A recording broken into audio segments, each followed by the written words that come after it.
The metamorphosis of human civilization. Part 1. The urban shift. Throughout the vast majority of human history, our species lived a predominantly nomadic or agrarian existence. Small, scattered communities relied heavily on the immediate environment for survival, governed by the rhythm of the seasons and the scarcity of resources. However, the last 2 centuries have witnessed an unprecedented demographic shift that has fundamentally altered the trajectory of civilization. We are currently undergoing a rapid transition from a rural species to an urban one. This phenomenon, often described as the urban millennium, implies that for the first time in history, more people inhabit cities than rural areas. The catalyst for this migration was, undeniably, the Industrial Revolution. As factories emerged and mechanized production rendered traditional farming methods obsolete, the promise of steady employment lured millions into nascent urban centers. Yet, the urbanization we observe today differs drastically from the industrial expansion of the 19th century. Modern urbanization is occurring at an exponential rate, particularly in developing nations in Asia and Africa. Small towns swell into cities, and cities merge into sprawling megacities, metropolitan areas with populations exceeding 10 million.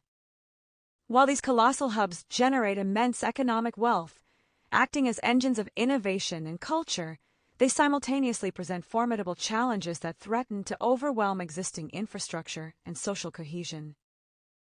Part 2. The Infrastructure Paradox. One of the most pressing issues plaguing these expanding metropolises is the severe strain on infrastructure. In many rapidly growing cities, urban planning fails to keep pace with the influx of migrants. Consequently, distinct disparities emerge between the planned city and the organic, chaotic growth of the periphery. Governments frequently struggle to provide basic amenities such as clean water, sanitation, and reliable electricity to all residents. This failure necessitates the creation of informal settlements, or slums, where millions reside in precarious conditions. In these densely populated areas, the lack of proper sewage systems exacerbates the spread of infectious diseases, while the flimsy construction of housing leaves inhabitants vulnerable to natural disasters like floods and earthquakes. Paradoxically, while the city represents a beacon of hope and upward mobility for the rural poor, the reality often involves marginalization and a perpetual struggle for survival. The authorities often attempt to rectify these issues by implementing aggressive modernization projects, but these initiatives frequently lead to gentrification, displacing the very low-income workers who sustain the city's economy. Thus, the city becomes a landscape of stark contrast. Gleaming skyscrapers housing multinational corporations stand merely blocks away from dilapidated shantytowns, highlighting a profound socioeconomic inequality that can severely disrupt social stability. Part 3. The Environmental Toll. Beyond the social and infrastructural dilemmas, the environmental footprint of megacities is staggering. Although cities occupy only a tiny fraction of the Earth's land surface, they consume the vast majority of its energy and are responsible for more than 70% of global carbon emissions. The concentration of vehicles, industrial activities, and energy-intensive buildings creates a phenomenon known as the urban heat island effect, where city centers become significantly warmer than their surrounding rural areas.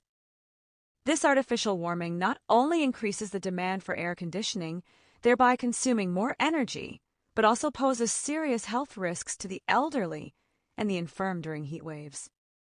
Furthermore, the relentless expansion of concrete and asphalt seals the soil, preventing rainwater from absorbing into the ground. This impermeability drastically increases the risk of flash floods as water accumulates rapidly on the surface rather than replenishing underground aquifers. The air quality in many megacities has deteriorated to hazardous levels, with particulate matter causing chronic respiratory ailments among the population. The ecological degradation is not confined to the city limits. The insatiable demand for resources such as timber, food, and water necessitates the exploitation of distant ecosystems, extending the city's destructive reach far beyond its physical borders. Part 4. the psychological dimension.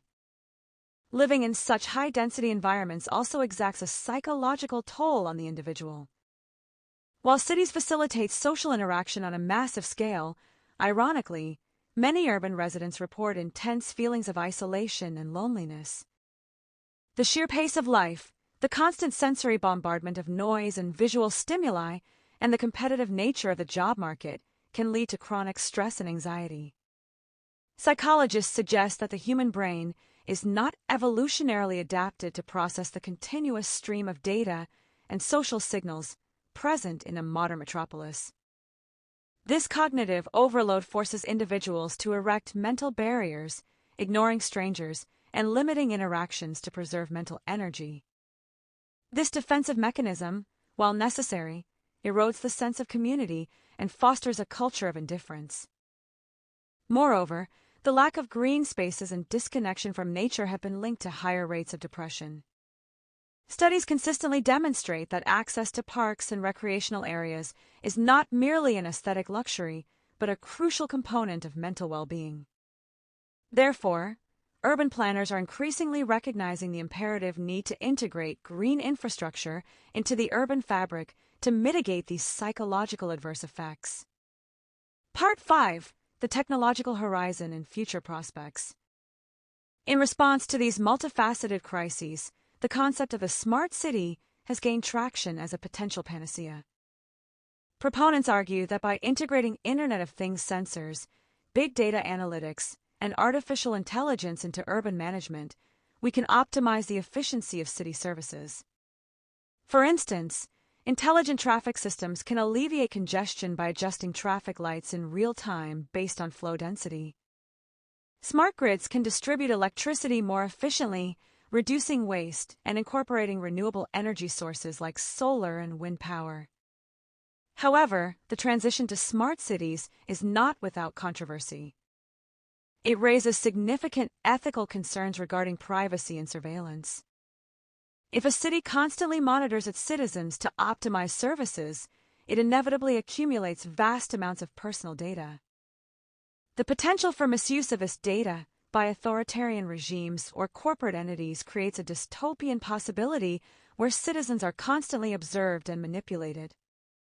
Furthermore, technology alone cannot solve the structural problems of inequality.